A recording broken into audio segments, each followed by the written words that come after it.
क्या सोना अब इतना सस्ता हो जाएगा कि लोग इसे खरीदना ही छोड़ देंगे?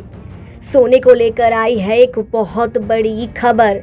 आखिर क्यों भारत के लोग अपने घरों का सोना निकाल निकाल कर धड़ल्ले से बेच रहे हैं? एक जमाना था जब घर की माएं और दादियां सोने को सबसे जरूरी गहना समझकर संभाल कर रखती थी, ताकि जरूरत पड़ने पर किसी मुसीबत में सोना काम आ सके। लेकिन अब क्या सोने के दाम औंधे मुंह जमीन पर गिरने वाले हैं? हाल ही के दिनों में सोने के दाम में रिकॉर्ड तोड़ तेजी और भारी इजाफा देखने को मिला था, लेकिन अब जो मीडिया रिपोर्ट्स आ रही हैं उसने देश के हर आम आदमी को हैरान करके रख दिया है।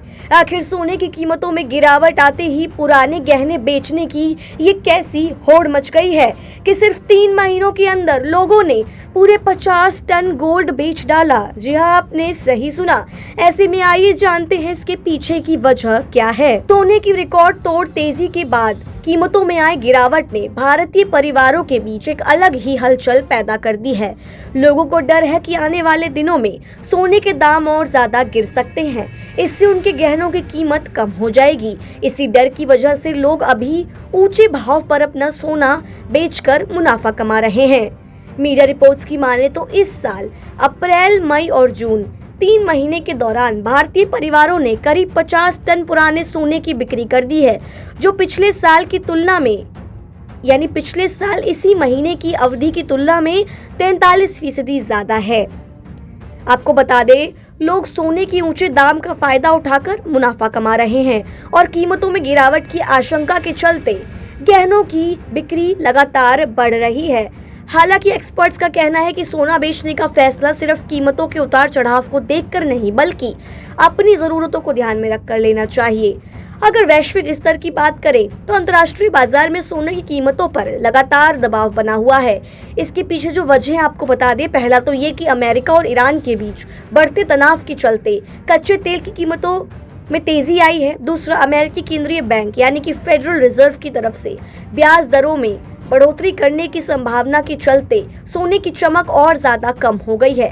जब भी ब्याज दर बढ़ती है तो निवेशकों का ध्यान सोने जैसे संपत्तियों से हटकर ब्याज देने वाले एसेट्स की तरफ चला जाता है, क्योंकि सोने पर कोई तय ब्याज या फिक्स रिटर्न नहीं मिलता। यही वजह है कि निवेशक सोने से पैसा निकालकर निश्चित रिटर्न वाले विकल्पों की ओर रुख कर रहे हैं, जिससे ग्लोबल मार्केट में सोने की कीमतें कमजोर हुई हैं। आपको बता दें, भारतीयों की तरफ से जो बड़े पैमाने पर पुराना सोना बेचा जा रहा है, इसका फायदा गोल्ड रीसाइक्लिंग कारोबार और इंडस्ट्री को बड़ा मिल रहा है। जो ज्वेलरी घरों के लॉकर में बेकार पड़ी रहती थी, वो अब मुख्य इकोनॉमी में वापस लौट रही है। लोग कई तरीकों से अपने सोने को भुना रहे हैं।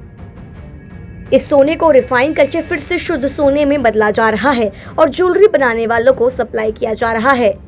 ऐसे में आपको बता दें, भारत दुनिया के सोने के बड़े खरीदारों में से एक है और बड़े पैमाने पर भारत देश जो है सोना बाहर से इंपोर्ट करता है।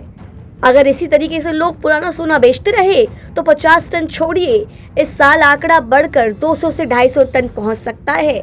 वहीं आपको बता दें, भारतीय परिवारों के पास अभी करीब 30,000 टन सोना मौजूद है। दोस्तों, साफ है कि सोने के दामों में आगे होने वाली गिरावट के डर के चलते लोग मौजूदा समय में ऊंचे दाम पर सोना बेचकर मुनाफा कमाने के चक्कर में लगे हुए हैं और आम आदमी अपने लॉकर खाली कर रहा है। ये ट्रेंड ऐसा है जहां परिवारों को नकद तो पैसा मिल रहा है और वहीं दूसरी तरफ इकोनॉमी और रिसाइकलिंग इंडस्ट्री के लिए भी ये बूस्टर साबित हो रहा है। ऐसे में आने वाले दिनों में देखना होगा कि अंतर्राष्ट्रीय दबाव के बीच आने वाले दिनों में सोने की कीमतें किस करवट बैठती है।